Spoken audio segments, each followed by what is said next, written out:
یہ مجھے جو موضوع دیا گیا وہ عظمت قرآن ہے۔ عظمت قرآن کے ضمن میں اس کے کچھ پہلو تو وہ ہیں کہ جن کا اقرار اور اعتراف غیر مسلموں کو بھی ہے، اور کچھ پہلو وہ ہیں کہ جن کا ادراک اور جن کا شعور صرف صاحب ایمان ہی کو حاصل ہو سکتا ہے۔ تو میں سب سے پہلے وہ پہلو بیان کروں گا کہ جس کا اعتراف غیر مسلموں نے کیا اور ڈنکے کی چوٹ کیا۔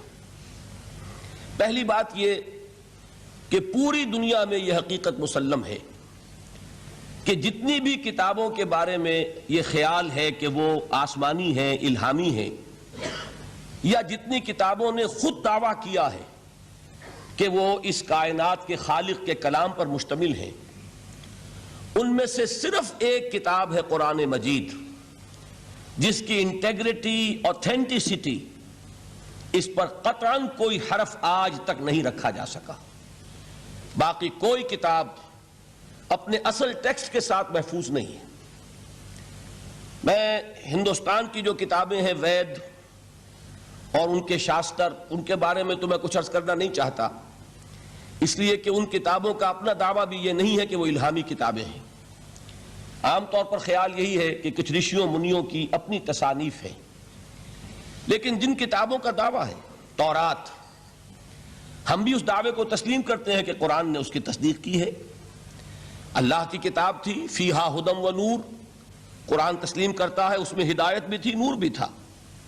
لیکن یہ کہ تورات کے ماننے والے خود تسلیم کرتے ہیں کہ وہ اصل تورات آج دنیا میں کہیں موجود نہیں۔ وہ تورات یا وہ احکام، دی 10 کمانڈمنٹس کہ جو پتھر کی تختیوں پر لکھے ہوئے دیے گئے تھے، ان کا آج دنیا میں کہیں وجود نہیں۔ پھر یہ کہ مزید حضرت موسیٰ علیہ السلام سے جو 5 کتابیں منسوب ہیں، سفر پیدائش اور سفر خروج وغیرہ، ان کتابوں کے بارے میں بھی یہ سب تسلیم کرتے ہیں کہ 7ویں صدی قبل مسیح میں جو ایک بہت بڑا حملہ ہوا تھا، یروشلم برباد ہوا۔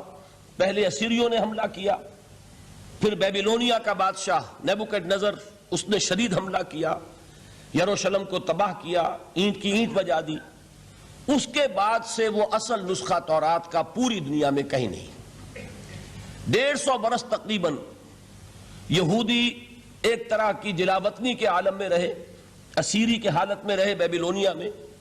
وہاں سے جب 150 برس بعد واپس آئے ہیں تو کچھ لوگوں نے اپنی یادداشت سے پھر اس تورات کو مرتب کیا ہے۔ گویا کہ یہ بات ہمارے کہنے کی نہیں ہے، بلکہ تورات کے ماننے والے خود تسلیم کرتے ہیں کہ اصل تورات آج دنیا میں کہیں نہیں۔ اسی طرح کا معاملہ انجیل کا ہے۔ قرآن مجید تسلیم کرتا ہے وہ اللہ کی کتاب تھی، فیہ ہدی و نور، اس میں بھی ہدایت بھی تھی، نور بھی تھا، لیکن وہ اصل انجیل کہاں ہے؟